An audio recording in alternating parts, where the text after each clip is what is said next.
जागर स्त्रीशक्तीचा, जागर महिला सन्मानाचा, जागर नवदुर्गांचा, जागर तुमचा आमचा नव्या प्रेरणेचा। खास नवरात्रीनिमित्त कर्तृत्ववान महिलांसाठी आम्ही घेऊन येत आहोत आगळे वेगळे विचारांचे व्यासपीठ।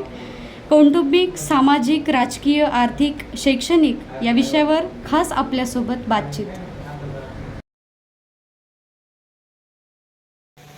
नमस्कार, मी ज्ञानोबा सूर्यमान वायबसे।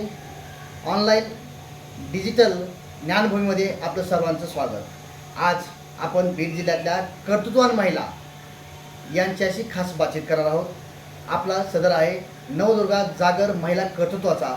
या विषयामध्ये आपण महिलांशी संवाद साधत आहोत। बीड जिल्हा रुग्णालयाच्या मुख्याधीक्षिका असणाऱ्या रमागिरी यांच्याशी त्यांच्या जीवनाचा लोकचक्का आणि त्यांचं कार्य आपण त्यांच्याकडून जाणून घेऊया। नमस्कार मॅडम। नमस्कार सर। बीड जिल्ह्यामध्ये प्रथमच जिल्हा रुग्णालयाच्या मुख्याधीक्षिका म्हणून तुम्ही कार्य मोठ्या पद्धतीनं चांगलं कार्य करत आहात।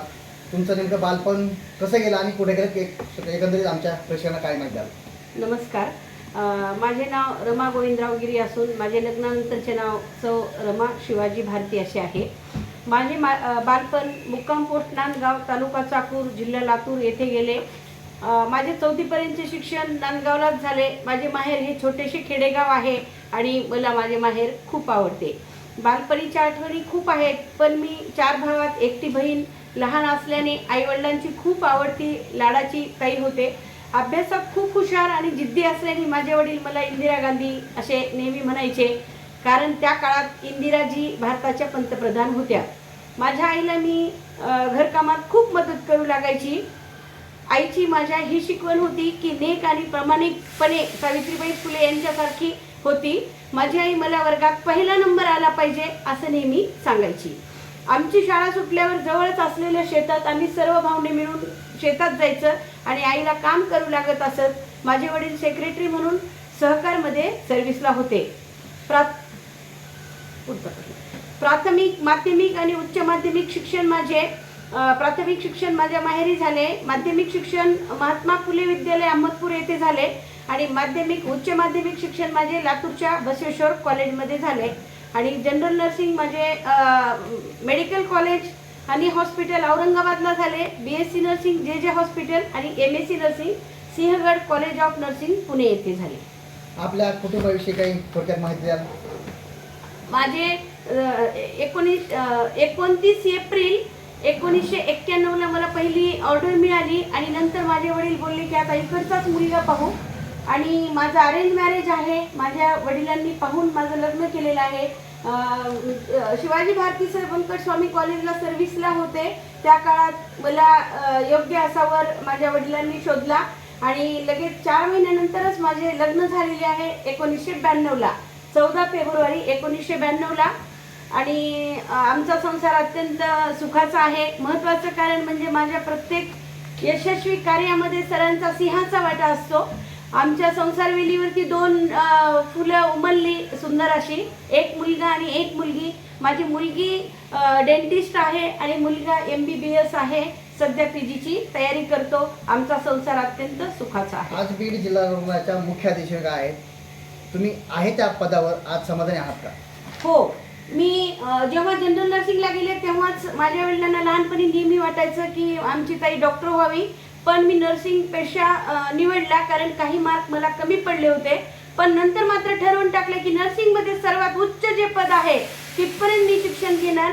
त्या दृष्टीने माझी वाटचाल सुरू होती। जिद्दीने मी अभ्यास करायची, प्रत्येक वर्षी वर्गात फर्स्ट यायची। मग माझं GNM, BSc, MSc प्रत्येक ठिकाणी मी खूप सक्सेस राहिले आणि माझ्या लहानपणीच ठरवलेल्या गोष्टीप्रमाणे शेवटचे 5 वर्ष मला मेट्रन व्हायचं होतं आणि माझ्या क्वालिटीप्रमाणे, माझ्या एज्युकेशनप्रमाणे, माझी प्रवीणता पाहून डिपार्टमेंटने मला प्रमोशनही दिलं आणि 2021मध्ये जूनला मी मेट्रन झाले आणि जिल्हा रुग्णालयाची मेट्रन माझ्या गावातच मेट्रनशिप मिळाल्यामुळे मी अत्यंत आनंदी होते। याआधी 5 वर्ष हिंगोलीला प्राचार्य म्हणून काम केलं आणि परत गावाकडे यायची ओढ होतीच आणि गावातल्या लोकांना, माझ्या शहरातल्या लोकांना सर्व्हिस देताना मी अत्यंत आनंदी आहे, कारण मी सर्व्हिसला ह्याच रुग्णालयात लागले आणि मला हॉस्पिटलची आणि माझ्या कर्तव्याची खूप ओढ असते आणि मी स्वतःला वाहून घेतलेले आहे। मी खूप आनंदी आहे माझ्या या पदावर। आपले पती यांना काही व्यसन आहे का, आणि जर व्यसन असेल तर त्यांना सोडण्यासाठी तुम्ही काही प्रयत्न केले आहेत का? सर, माझ्या पतीला साधं सुपारीचे व्यसन नाही. आमच्या घरात कोणी पाहुणे आले तरी आम्ही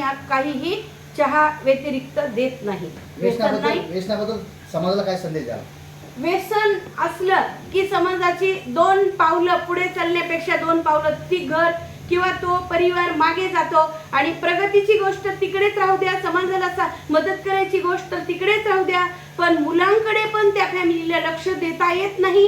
कारण मिळालेल्या मिळकतीतून व्यसनाला, नवऱ्याला आवरण्यात स्वतःची व्यस्तता आणि मग मानसिकता नीट राहत नाही आणि त्या घरात मुलांच्यावरती संस्कार नीट राहत नाहीत आणि ह्या कुटुंबातले लोक समाजाच्या सुद्धा एवढे मदतीला येत नाही. आपल्या पाठीमागे देवदेवतांचे अनेक फोटो आहेत. आपण नेमक्या कोणत्या देवदेवतांची भक्ती जास्त करता, काय सांगा? सर, मी खरं तर सरस्वतीची भक्त आहे. सरस्वती विद्येची देवता आहे आणि गणपतीचा मुद्दाम सेवा आम्ही याच्यासाठी करतो की दररोज प्रत्येक माणसाला कोणाला तरी सुप्रीम पॉवरला साक्षीला ठेवून काम करावं.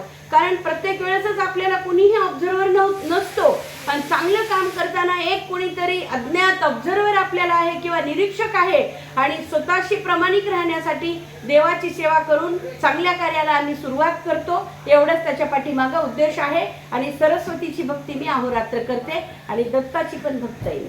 समाजात होत असलेल्या स्त्री भ्रूण हत्या संदर्भात आपलं मत काय? सर, ही अत्यंत जाचक अशी वाईट प्रथा आहे.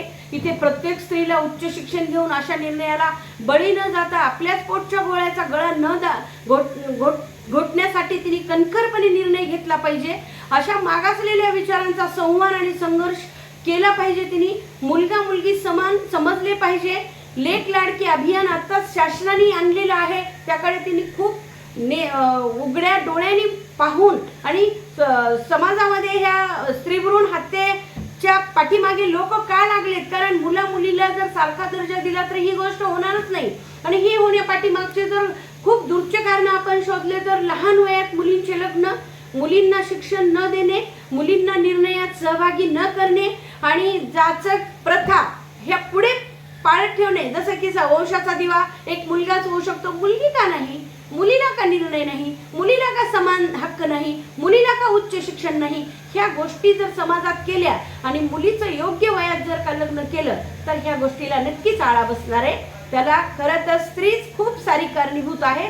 तिने कणखर उभं राहून आपल्या व्यक्तिमत्वाने ह्या गोष्टीचा संवाद केला पाहिजे. बालविवाह होत आहेत मोठ्या प्रमाणामध्ये, त्याविषयी आपलं मत काय आणि बालविवाह रोखण्यासाठी काय केलं पाहिजे समाजाने? सर, बालविवाह ही सुद्धा एक जाचक जुनी प्रथा आहे, पण अलीकडेच याच्यावर भरपूर कमी झाले. आता 10% आत आलेला आहे.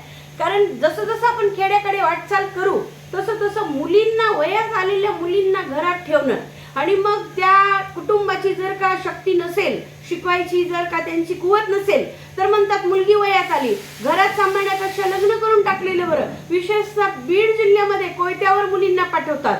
ऊसतोड कामगार जिल्हा असल्यामुळे इकडे मुलींच्या शिक्षणाकडे जास्तीचं लक्ष न देता ती वयात आली की पटकन एखादा योग्य वर बघून तिचं लग्न करून टाकतात. म्हणजे आई वडील कामाला जायला, बाहेर जायला रिकामे, म्हणजे त्यांना बाहेर ऊसतोडीसाठी दुसऱ्या जिल्ह्यात जावं लागतं. मग या मुलीचा सांभाळ कोण करणार? आणि मुलीला बाहेर ठेवावं तर कुठे ठेवणार? आणि मुलीच्या शिक्षणासाठी जर का चांगल्या ठिकाणी ठेवायचंय, लातूर, औरंगाबाद किंवा बीड मधल्या शिकवणीला, तर मोठ्या मोठ्या फी आहेत, ह्या कोण भरणार? यासाठी मुलींना बालविवाह रोखण्यासाठी योग्य वयात लग्न आणि त्यांना जर तुम्ही शिक्षण दिलं, कमीत कमी शिक्षण हे आता प्राथमिक शिक्षणासारखं 12वी झालं पाहिजे. तोपर्यंत मुलीचं वय 18 वर्ष होतं. त्याच्यानंतर मुलगीच आई वडिलांना सांगते की बाबा मला आता आणखी शिकवा, माझ्या पायावर उभं करा. तोपर्यंत मुलगी 20-22 वर्षाची होते आणि ह्या बालविवाहाला रोकथाम लागू शकते. बालविवाह थांबला तर लहान मुलं जन्माला येणारी थांबतील आणि हे एक विश्वास सर्कल आहे समाजात, हेही थांबणार. आणि एक मुलगी जर शिकली तर 2 घरचा उद्धार ती करू शकते. तर बालविवाहासाठी मुलीला सक्षम करणं खूप गरजेचं आहे. बीड जिल्ह्यामध्ये आणि समाजामध्ये, राज्यामध्ये वाढत्या महिला अत्याचारासंदर्भात काय प्रतिक्रिया द्याल आणि हे अत्याचार रोखण्यासाठी शासन प्रशासनानं काय उपाययोजना केली पाहिजे? वैयक्तिक तुमचं मत काय? सर, पुन्हा मी तेच म्हणेन, 7च्या आत मुलगी घरात, त्याच्या पाठीमागची हीच भूमिका आहे की 7च्या नंतर अंधार पडला की ज्या लोकांच्या प्रवृत्ती ह्या राक्षसासारख्या असतात त्या प्रवृत्ती बाहेर फिरायला निघतात आणि अशा चिमुकल्या मुलींचा घात होतो. आणि ज्या मुलींना समज यायच्या आतच मोबाईलवरून एकमेकाच्या रिलेशनमध्ये बातचीत करतात किंवा काही गोष्टीला बळी पडतात, आमिष दाखवून मुलींना फसवलं जातं. शिक्षणाचा दर्जा जर चांगला झाला तर तिला नक्कीच कळणार की कधी कुठे कोणाशी किती वेळ बोललं पाहिजे. हा जर निर्णय घेण्याक्षम तिची बुद्धी झाली आणि तिची परिस्थिती जर चांगल्या पद्धतीने सावरली, आई वडिलांनी लहानपणापासून मुला मुलीला सारखं वाढवलं, तिचाही विकास केला, तिलाही पाहिजे त्या सुविधा वेळच्या वेळी दिल्या, तिलाही बाहेरून जे गिफ्ट मिळणार ते घरातच मिळत गेले, तिला आदरयुक्त वागणूक मिळाली, तर ती अशा पळवाटा शोधणार नाही आणि कुणालाही बळी जाणार नाही. आणि कुणी तर आमिष दाखवून तिला जे लोक फसवतात त्यापासून ती दूर राहील. आणि मायग्रेशन असलेली पब्लिक पण आहे, आई वडील मायग्रेट झालेले एकलग्या मुली पण आहेत जे आजी बरोबर राहतात. अशा अनेक गोष्टी आहेत. आणि मुली जर खेड्यातून बीडमध्ये शिकायला आल्या कॉलेजला तर त्यांची वसतिगृहाची व्यवस्था चांगली झाली पाहिजे, तिथे त्यांचं संरक्षण झालं पाहिजे आणि पोलीस संरक्षण पण वाढलं पाहिजे. आणि मुलींच्यावरती कडी नजर घेऊन मुलींचं संरक्षण करणं माझं आणि सर्व समाजातील महिलांचे सुद्धा कर्तव्य आहे. फक्त पोलिसांचंच नाही, आई वडिलांचंच नाही, तर प्रत्येक समाजातल्या व्यक्तींनी आपलीच मुलगी समजून जर मुलींना सांभाळलं तर ह्या गोष्टी कदाचित कमी होऊ शकतील. आणि शेवटचा प्रश्न आहे जो की प्रत्येक महिलेमध्ये मोठ्या प्रमाणात ऐकला जातो, असं आपल्या पतीविषयी थोडक्यात नाव घ्यायचंय ते युवकाण्यात कसं घ्याल?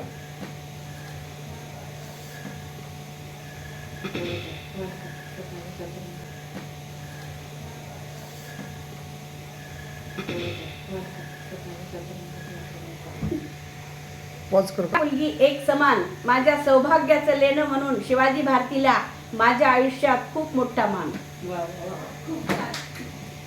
तुम्हाला जर आमचे व्हिडिओ आवडत असतील तर ह्या व्हिडिओला लाईक करा, शेअर करा आणि कमेंट करा.